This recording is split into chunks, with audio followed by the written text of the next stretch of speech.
They buried my sister on a Wednesday. No wind, no sun, just the kind of dull grayness that makes you wonder if the sky itself is mourning too. I wore a coat that didn't fit and shoes that pinched at the heel because nothing in that moment really belonged to me anymore.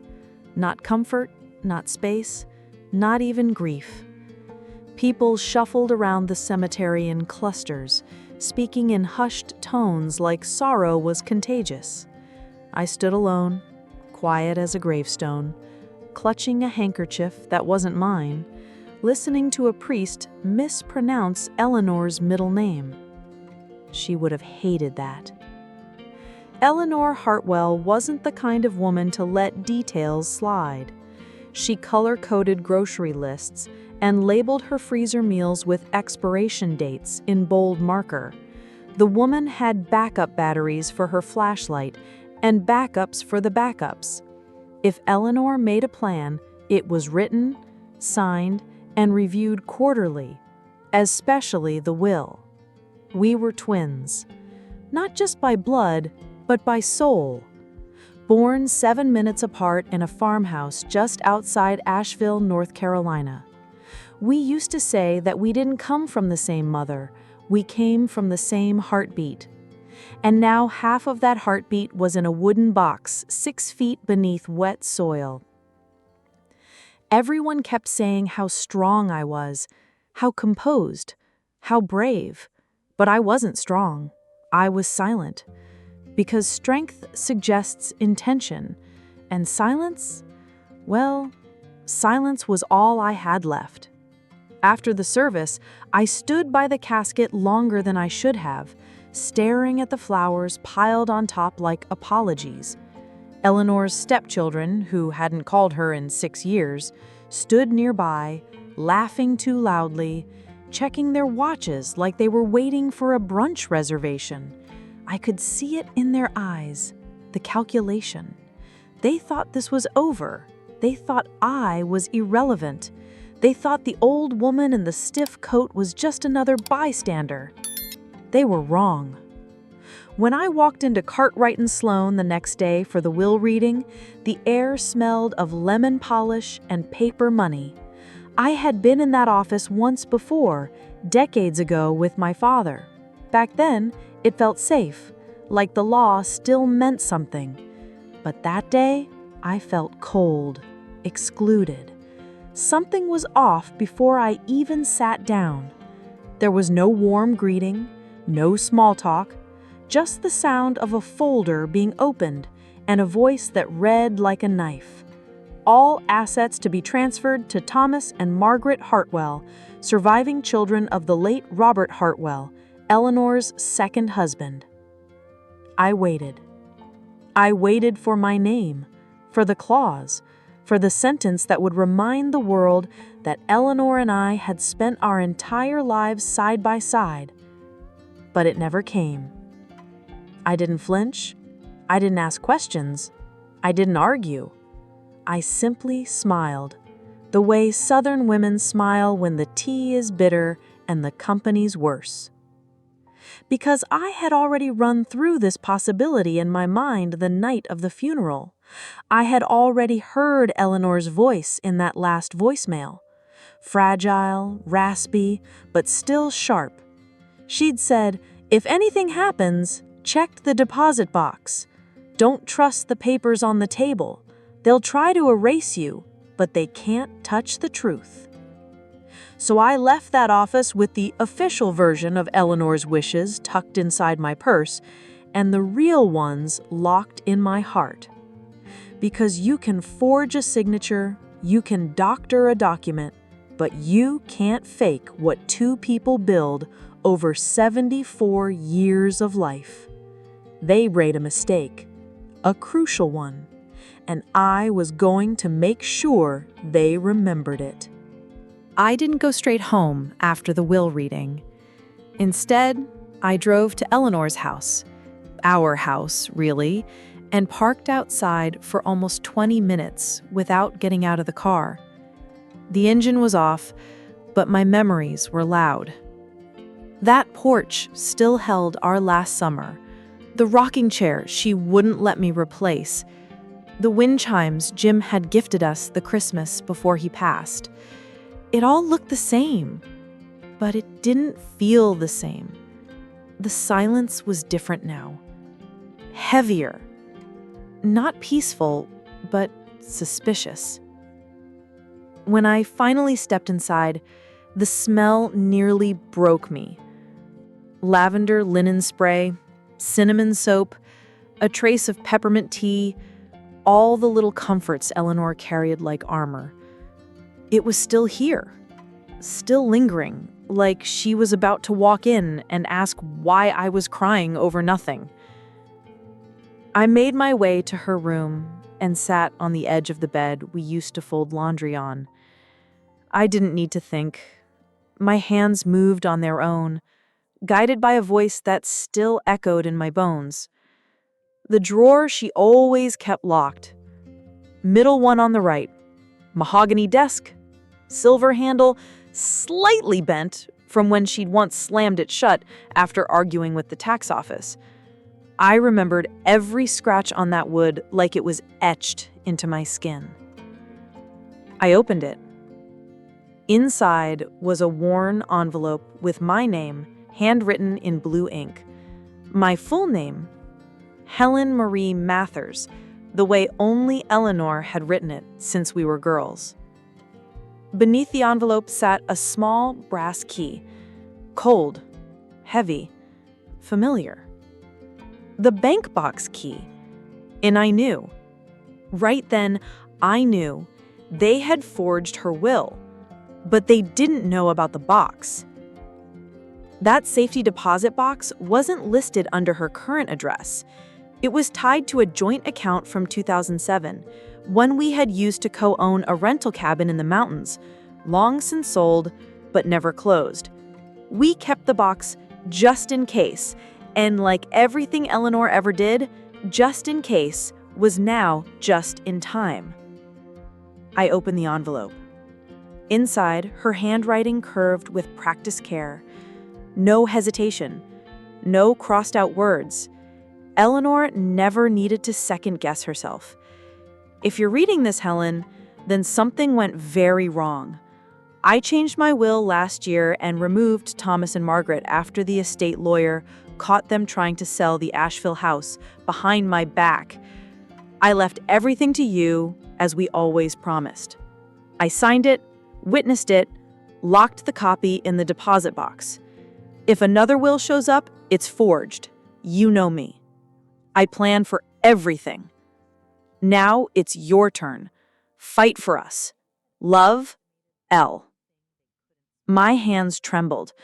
Not from grief, not from anger, but from purpose. They hadn't just stolen my name from her estate. They had tried to erase a lifetime, rewrite loyalty, turn 74 years of shared memory into a clerical error. But Eleanor had planned for this, and now it was my move. I didn't sleep that night, not even a minute. Instead, I sat at the kitchen table, Eleanor's letter in front of me, that small brass key between my fingers like it was warm from her touch. The house creaked around me, the sounds of aging wood and buried secrets. I wasn't afraid.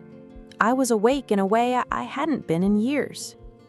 At precisely 8:59 a.m., I stepped into the lobby of First Southern Bank with my coat buttoned, Eleanor's key in one pocket, and her letter folded tightly in the other. I looked like any other elderly woman running an errand. That was the point. The woman at the counter asked for ID, and I handed over the old account number and identification without hesitation. I half expected her to say the box was empty or worse, closed. But instead, she smiled politely and led me to the vault. As the metal door clanked open, I felt like I was walking into a confessional. The safe deposit room smelled of ink and steel. The lights were sterile, too bright for the kind of truths hidden here. She left me alone with box number 1123. I slid the key in and turned. Inside, I found an old leather folder marked Private, Do Not Distribute. Eleanor's handwriting, bold and underlined. Beneath it, another envelope labeled, To Be Opened If Challenged. I sat down at the tiny metal table and opened the folder. There it was. The real will. Signed, dated, witnessed, notarized. Dated 10 months after the version Cartwright and Sloane had read to me. This one left everything, house, assets, accounts, to me. It cited irreparable estrangement with the Hartwell children and referenced incidents I had never even known about. Forged emails, unauthorized bank inquiries, one attempt to sell property Eleanor still lived in. She hadn't just removed them out of anger, she had removed them out of fear. And she hadn't told me because she wanted to protect me. Tears welled in my eyes, not because of what was written, but because of what it meant. She had known they might do this, and she had trusted me to fix it. The second envelope, To Be Opened If Challenged, contained a notarized affidavit from her estate attorney, along with screenshots of emails Eleanor had forwarded and handwritten notes documenting incidents going back nearly 2 years. I suddenly realized this wasn't just a forgotten will. It was evidence. Detailed, deliberate, legal evidence. The kind that doesn't just reverse a will. It destroys reputations. As I walked out of the bank, that folder pressed close to my chest like a secret weapon. I felt something I hadn't felt since Jim's funeral. Righteous anger. They had come for Eleanor's legacy thinking I'd be too soft, too old, too tired to fight back. They had no idea I was just getting started. The drive to Charlotte took just under 2 hours, but it felt like I was traveling through decades. Each mile marker pulled me deeper into memory. Family road trips, courthouse meetings, Eleanor's voice on speakerphone asking me if this lawyer sounded smarter than he looked. His name was Richard Allen, and according to the affidavit Eleanor left, he'd helped draft her final will. But when I searched for him online, something didn't add up. He was no longer listed on the Cartwright and Sloane website. In fact, his name had vanished from most records after a certain date, exactly 6 months before Eleanor's death. I found his new practice listed under a small private office suite outside the city, sandwiched between a dental hygienist and a Christian radio station. Modest, quiet, suspiciously out of the way. When I walked in, the air smelled of paper and bitterness. His assistant blinked when I said Eleanor Hartwell's name. That was the first clue. Richard came out 10 minutes later. Grayer than I remembered, leaner too. The way guilt can hollow a man out. He recognized me instantly. "I was wondering when you'd show up," he said, like we were picking up a conversation that had been paused. I didn't sit down. I handed him the real will and said nothing. He looked at it, slowly, like a man reading his own obituary. He finally said, "I tried to stop them. They pushed me out." He didn't deny the will's authenticity. He didn't question Eleanor's signature or the dates. In fact, he confirmed them legally and emotionally. He told me everything. After Eleanor finalized the new will, he submitted it to Cartwright and Sloane's private vault, standard protocol. But when 3 months later, after a routine audit, he discovered an unauthorized version of her will had been swapped into the estate file. When he raised concern, he was encouraged to take early retirement. No investigation, no explanation. They erased him the way they tried to erase me. It wasn't just about greed. It was collusion. Cartwright and Sloane had someone inside altering documents, and someone with enough clout to make that forgery official, at least long enough for no one to ask questions. He slid a small flash drive across the desk. Everything I documented, every email, memo, complaint, I backed it up before they scrubbed my access. If you want to expose them, Start here." I didn't ask why he'd kept it all. I already knew. Men like Richard don't keep evidence because they want revenge. They keep it because guilt has a weight, and sometimes the only way to lift it is to hand it to someone who knows how to use it. As I walked out with the drive in my purse and the truth on my shoulders, I knew the fight had changed. This wasn't about proving a signature. This was about exposing a system. They had buried the truth in a file cabinet. I was going to dig it up and burn the whole cabinet down. It was raining when I walked into Cartwright and Sloane the second time. Not the soft, poetic kind of rain that makes you nostalgic. This was sharp, sideways rain, the kind that slices through wool in good intentions. Fitting, really. I wore Eleanor's charcoal coat that day, the one with the velvet collar and hidden inner pocket. I hadn't touched it since she passed, but when I slipped it on, it felt like armor. I didn't come as a grieving sister anymore. I came as a witness and a weapon. The receptionist smiled like nothing was wrong, offered me water, asked me to wait. I didn't. I walked past her, heels clicking like accusations, and opened the heavy oak door marked "Partners Only." 3 men looked up, 2 with surprise, 1 with fear. That one, the youngest, had signed off on the forged will. His signature matched exactly what I'd seen on the falsified copy. He looked like a child caught shoplifting, except what he stole wasn't candy. It was my sister's name. I laid the real will on the table like a declaration of war.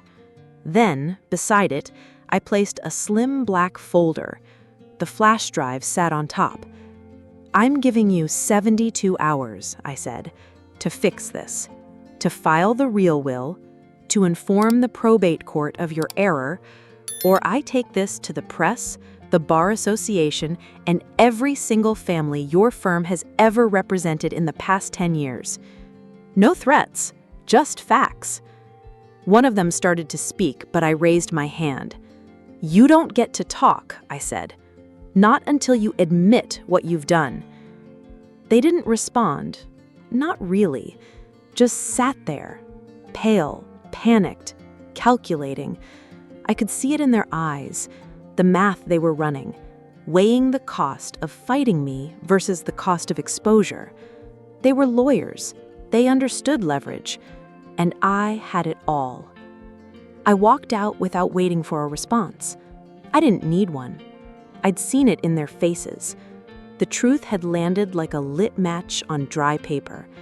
They knew this wasn't over, and for the first time since Eleanor's funeral, neither did I. I hadn't planned to go public, but stories like mine rarely stay quiet. Not when paper trails start to smolder and reputations feel the first lick of fire. It started with a whisper, a friend of a friend whose niece worked at the Charleston Post. She'd heard something about a forged will, about a law firm under scrutiny, about a woman in her 70s who walked into a corporate office like she was carrying a sword in her purse. They called me. I didn't say much, just enough to confirm a few details. But I didn't beg for privacy either, because I was tired of hiding, tired of acting like my grief was something I had to fold away so others could stay comfortable. So when the reporter, Jenna Corbin, asked if I'd be willing to meet in person, I said yes. She met me at the diner Eleanor and I used to frequent every Thursday for lemon pie and decaf. She expected someone fragile, I could tell.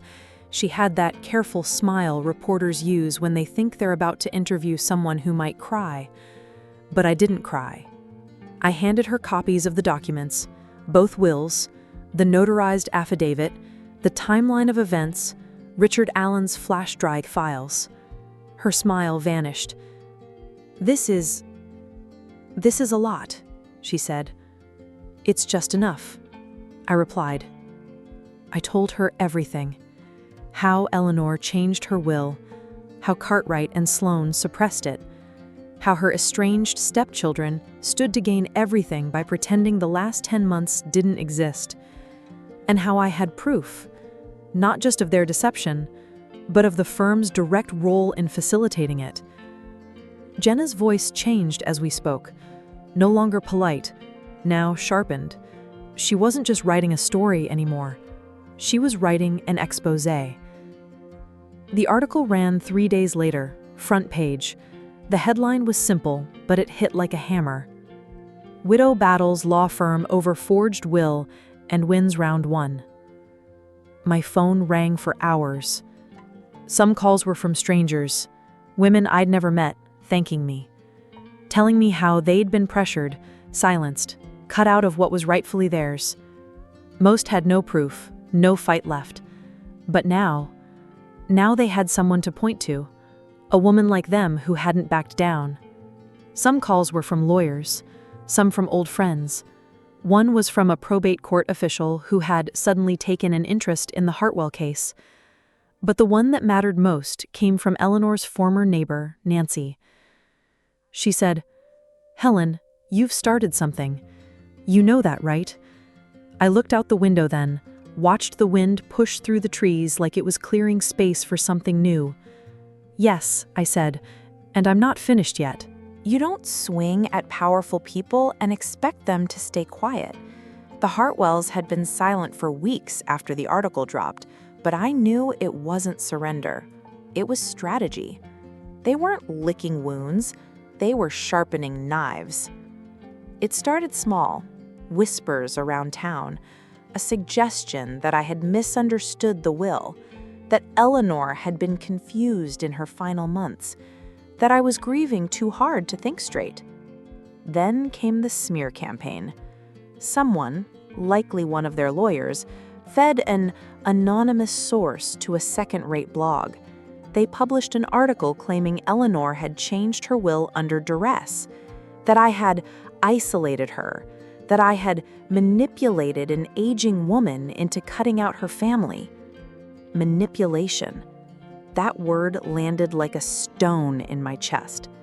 Eleanor had been many things, meticulous, proud, stubborn, but never confused. She had paid her own bills, kept her own accounts, and corrected waiters when they got her order wrong all the way to the end. She didn't get manipulated, and I certainly didn't start now.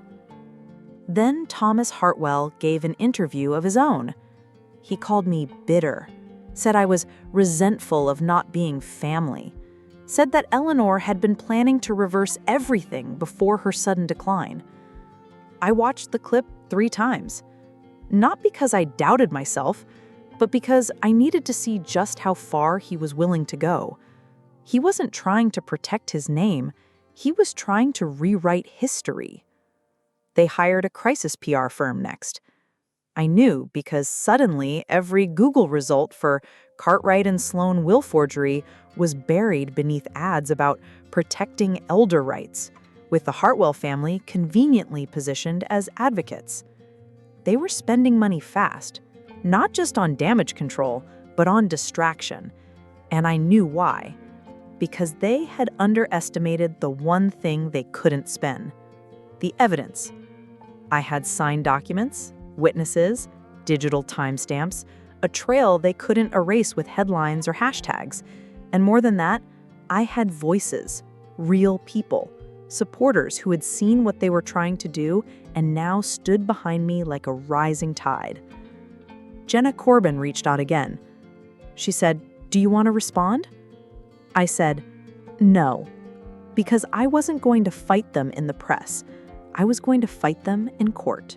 Hiring a lawyer at 74 feels like arming yourself with a sword you hope you'll never have to swing, but know you will. I wasn't just fighting for a house or a bank account.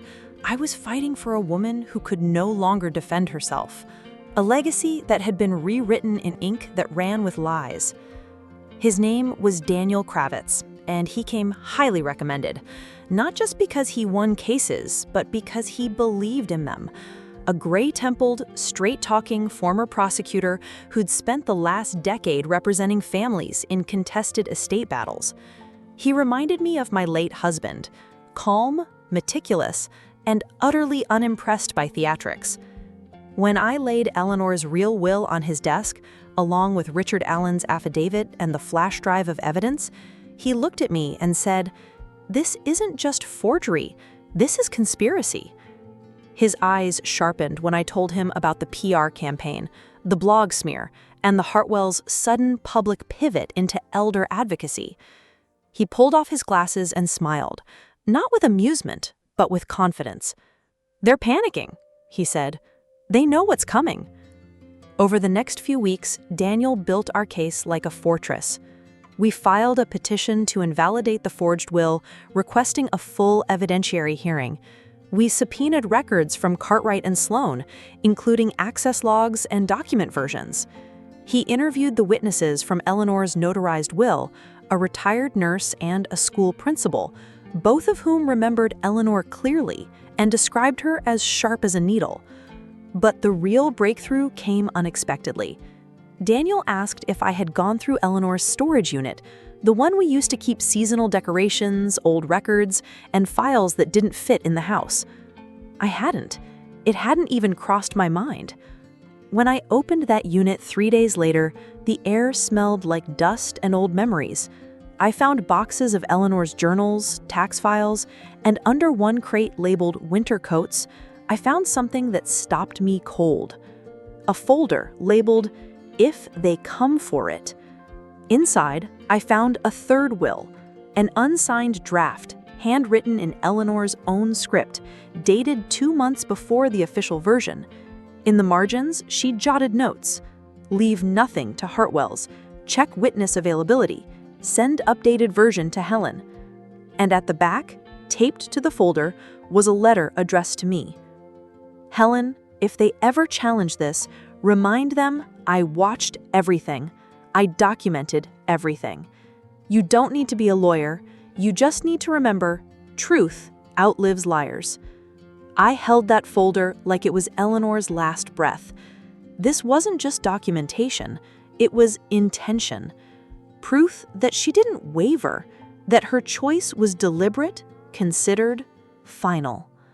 When I brought the draft to Daniel, he stared at it for a long time and said, "This isn't just a nail in their coffin, it's the blueprint to build ours stronger." He smiled then, and I knew. We weren't just going to win.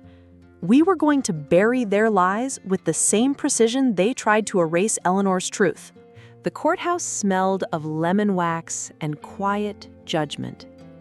I sat in the front row beside Daniel, my hands folded around a warm cup of tea I'd barely sipped.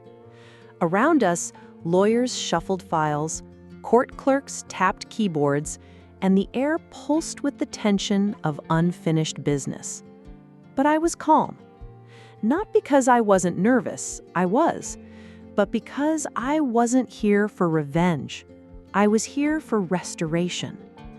The hearing was set for 9 a.m. sharp, probate division.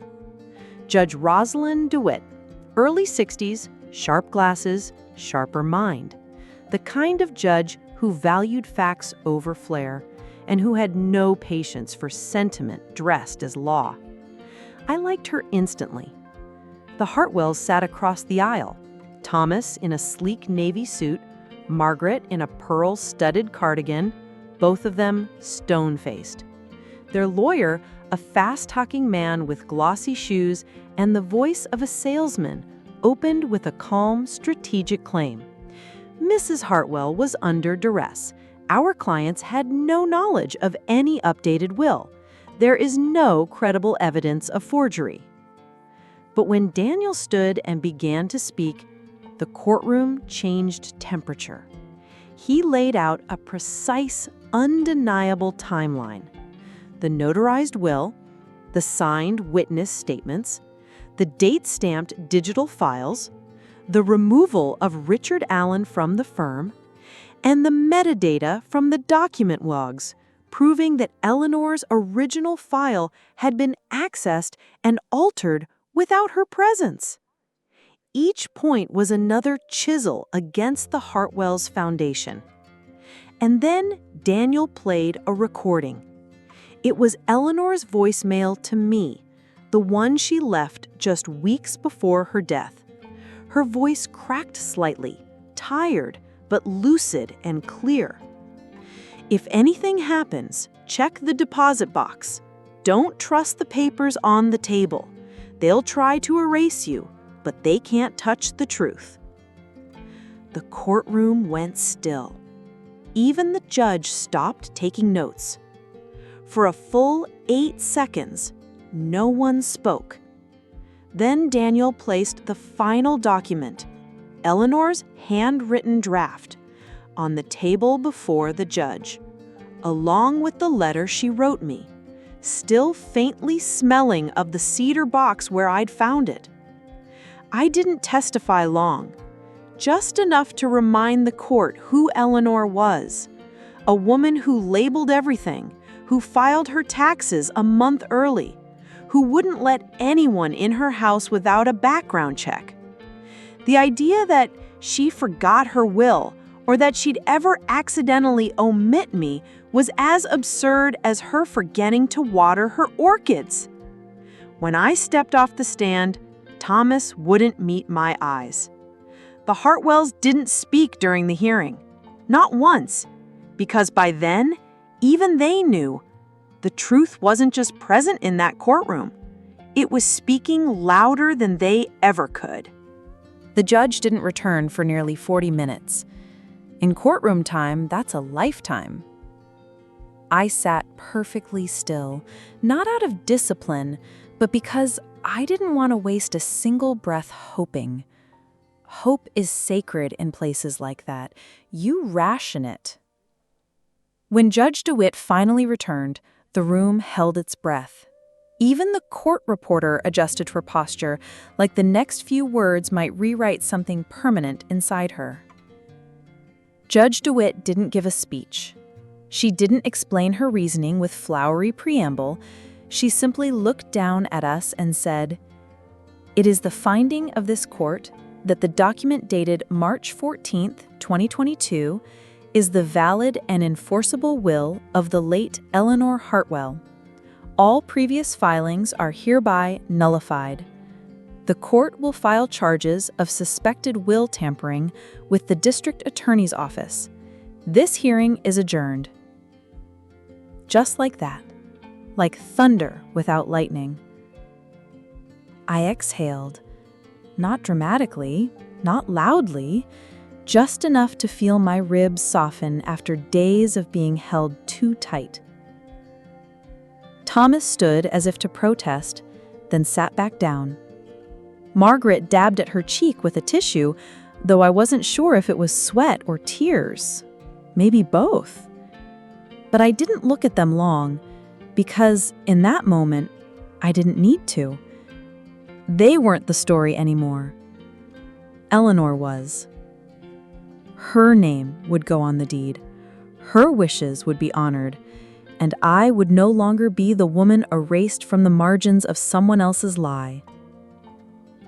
Daniel placed a hand on my shoulder. "You won," he whispered. But I wasn't thinking about victory.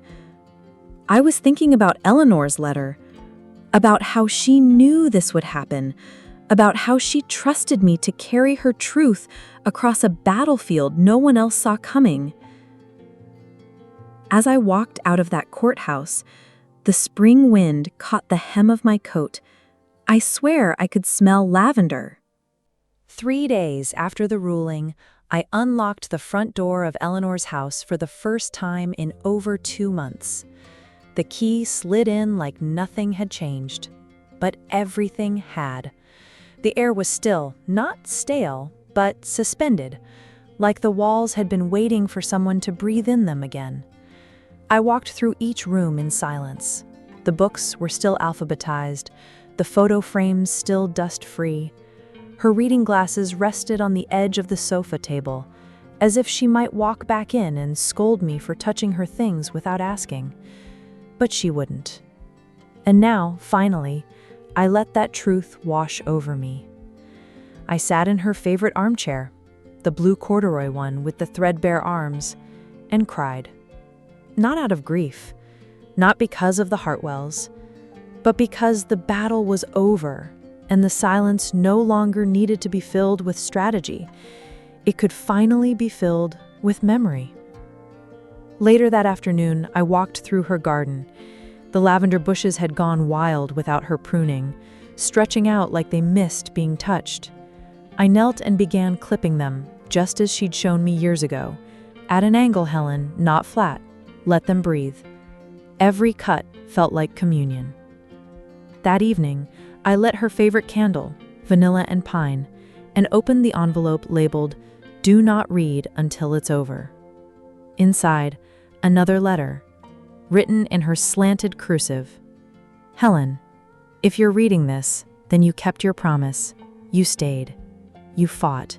You remembered what mattered when the world tried to distract you with money and legacy and noise. But mostly, you loved me enough to protect me after I was gone. That's the kind of sister you've always been. That's the kind of woman the world underestimates. Let them keep underestimating you. It's your greatest weapon." I held that letter to my chest for a long time. Not for reassurance, for grounding. Because when the noise fades, when the courtroom's empty and the reporters move on, all that remains is the truth. And the truth, I realized, isn't loud. It's steady. Justice doesn't always end with a judge's ruling. Sometimes it begins there, quietly, relentlessly, like water seeping into the cracks of a stone foundation. For Thomas and Margaret Hartwell, justice came not in fire, but in erosion. The week after the verdict, local media picked up the story again, but this time they weren't the grieving children. This time they were suspected participants in will tampering, and their names weren't paired with condolences, they were paired with shame. Cartwright and Sloan, meanwhile, found themselves in hotter water. The State Bar Association launched a formal investigation. Words like malpractice, professional misconduct, and disbarment began appearing in articles. What was once the city's most respected estate law firm had become a cautionary tale in legal circles. But what hit hardest was the financial fallout. Daniel had warned me, if the Hartwells were found to have knowingly benefited from a fraudulent document, they could be held civilly liable. So we filed a lawsuit, not for money, not for revenge, for precedent. I filed it on behalf of Eleanor's estate, citing emotional distress, fraud, and attempted inheritance theft. The court awarded me $1.7 million in damages. When I received the check, I didn't smile, I didn't celebrate. I quietly transferred every cent to the Eleanor Hartwell Legal Defense Fund, a foundation to help elderly individuals who had no voice, no resources, and no one to fight for them. That was my justice. Thomas Hartwell never recovered his reputation. The firm distanced itself from him. The board seat he once boasted about was revoked. Margaret left town a month later. No farewell party, no statements.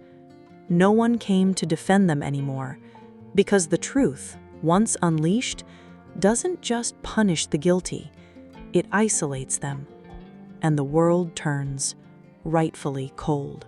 The first week after the trial felt like standing in a room after a thunderstorm. The thunder was gone, but the air still held its echo.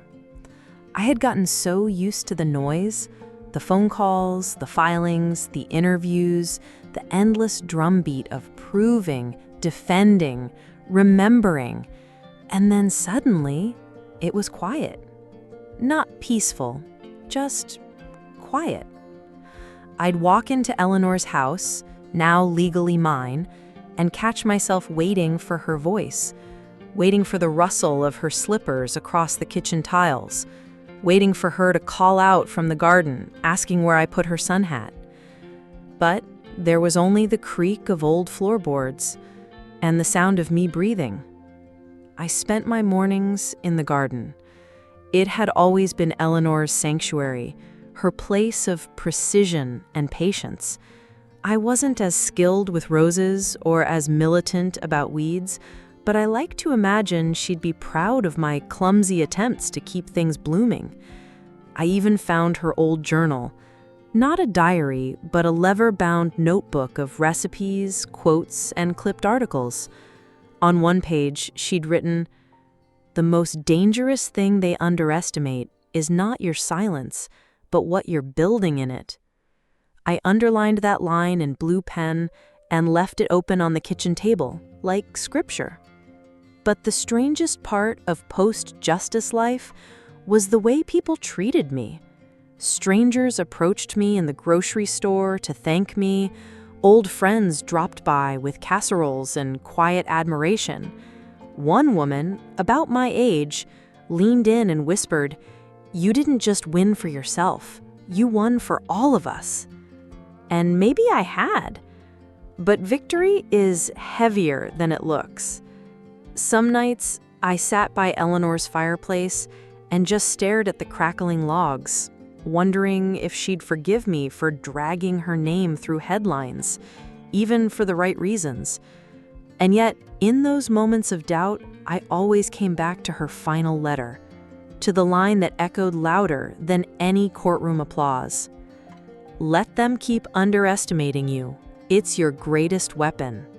The envelope was pale blue and handwritten. No return address. Just my name, in curling script, Helen Marston. It arrived a month after the court's ruling, tucked among bills and political flyers and grocery store coupons. But the moment I touched it, I knew it was different. Inside was a letter, 3 pages, carefully folded. It began, "Dear Helen, I don't know you, but I watched every second of your hearing. I followed your case through every headline. I read the blogs, the backlash, the rebuttals. And I want you to know, you weren't just fighting for Eleanor, you were fighting for my mother, and for me." Her name was Jeanette Brewster, a retired schoolteacher in North Carolina. Her mother, she explained, had left everything to her in a clear, notarized will. But after she died, Jeanette's brothers challenged it, claiming their mother had been manipulated. The will was dismissed. Jeanette lost the house. The family fractured. She wrote, "I didn't fight back. I didn't have the energy. I didn't have the proof. But watching you, someone who could have stayed quiet, someone they tried to erase, you gave me something I didn't think I'd ever have again, the desire to try." She had reopened her case, found new legal aid, submitted new evidence, and most importantly, she wrote, she no longer felt alone. "I used to think stories like mine ended in silence. Now I think maybe they end in thunder." I read her letter 3 times, not because I didn't believe it, but because I needed to feel it, sentence by sentence. She had folded a small photo inside of her and her mother on a porch swing, laughing with their heads tilted toward each other like sunflowers. And for a long time, I just sat with it in my lap, letting it breathe in the quiet house Eleanor once filled. What I felt wasn't pride, it was responsibility. Because if one voice could echo into another life, how many more? The morning I walked into the regional legal aid office, I wore Eleanor's scarf. Blue and white silk, the one she always said made her feel like a woman who had things to say. I wasn't there to file a case. I wasn't there to defend myself. I was there to fund a future. Jeanette's letter hadn't left me. It sat on my nightstand, beside Eleanor's journals, and the photo of us from our 30th birthday, grinning in matching sweaters like 2 women who thought life would never test them the way it did. But it had, and I had survived. More than that, I had built something. The Eleanor Hartwell Legal Defense Fund became more than a gesture. It became a war chest. We hired 2 full-time attorneys, 1 social worker, and a case manager. We launched a free hotline for seniors facing inheritance abuse. We partnered with local bar associations to train volunteers on how to spot will manipulation and signature fraud. And 1 year after Eleanor's death, we held our first public seminar, How to Stay Powerful When They Try to Make You Small.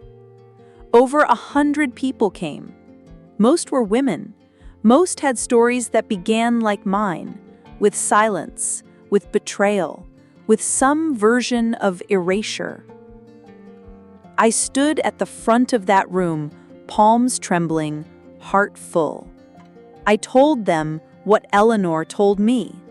I told them what I had learned, that being underestimated isn't a weakness, it's a weapon. That the quiet ones are often the most dangerous, not because they are cruel, but because when they finally speak, it is with the full force of clarity and pain and truth. I ended with the words I'd written on Eleanor's gravestone. She tried to erase her. She became the ink. When the applause faded, a young woman approached me. Her name was Lily. Her grandmother had just passed, and now her uncle was trying to have her declared mentally unfit, posthumously, to challenge her will. Lily looked me in the eyes and said, "I don't have your courage." I touched her shoulder and said, "Then borrow mine. That's why I brought it." And in that moment, I knew. Eleanor's story had never been just hers. It had never been just mine. It belonged to all of us, the women they underestimated, the sisters they silenced, the voices they tried to write out of history. Now, we weren't just fighting back. We were building something louder than revenge. We were building remembrance. Thank you for listening. Don't forget to subscribe for more powerful true stories. And if you've ever had someone try to erase you, share your story in the comments. You're not alone.